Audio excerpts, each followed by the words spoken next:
Chael na helan yn y niar chorus da hiad dynne eich yn y blanŵr, nawdd ciad diag sy'n nawdd diag. Sydd y chilig gachu von chogig fôr. Rhain byn Sgoil yn rhywyd jalaf chlwyche merchainachan cael na hiolere. Ciad bliana as y iei. Seo Miss Mackenzie, our teacher. Va ish colorí na teacher yn bierla, Miss Clinton agus Mrs MacLeod, gar cwtioch leis yn drama.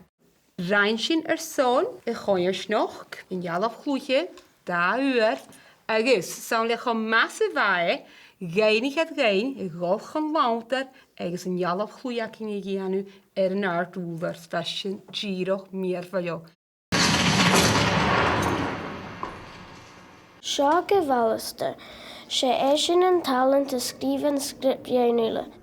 Sé mis skrif yn jalaf chlwych yn joler scholarú a chymhín agus na cúnlaigin eile arú taicaragad risise project son bheith sin geúrig go microtigin seán na Choimhearsnachd ma dhéan joler. Agus gnáid sé bhag seo bhaiste, sé bollach blí go bháil bhídio.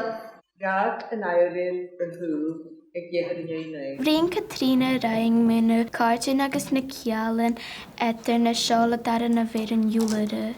Chanil mis mynach o gael cwsa gyda gyda siorod cho cwtramach sy'n rhaid at sefasio as y fwnsgol.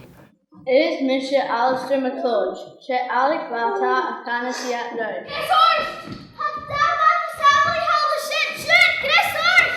En is je vol op de snow van rol, en je Apar gyfa mis y prosiol gyfa sin fi chwr yn giarlister son yn Duaisean hasio.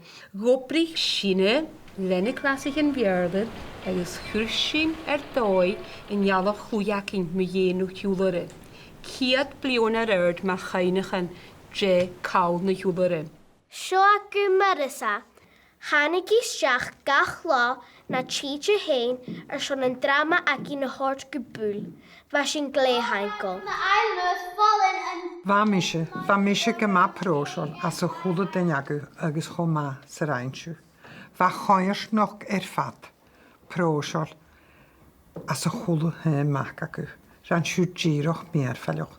Bi cain agu gybrach agus sisyn y fasyn i geori.